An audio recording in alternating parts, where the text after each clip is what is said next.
Let's taste this chocolate decadence cake and this cornflakes tres leches. This is my first time, I think, tasting decadence cake. Ihuhuli natin tong cornflakes because it's kind of intriguing.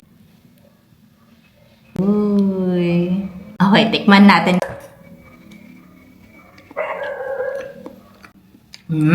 Okay.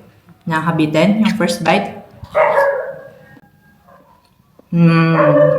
Papasa siya sa mga titos and titas natin na tentahin at kwarentahin because it's not masyadong matamis.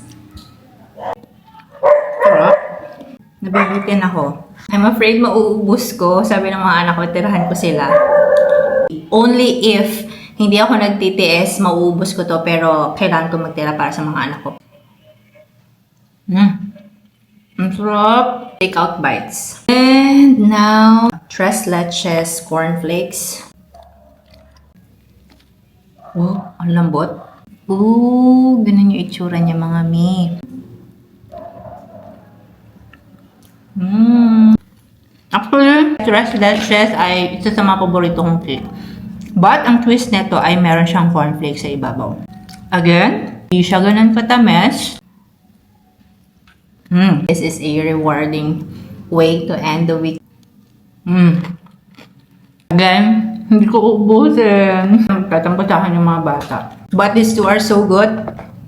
Aside from the chocolate decadence cake and these tres leches, ay meron din silang mga customized cake. I'll just link them on the caption. And if you want to order and have a taste of these yummy cakes, you can message them directly on their Facebook page, that is Takeout Bites. My plantahin heart is so happy to end this week.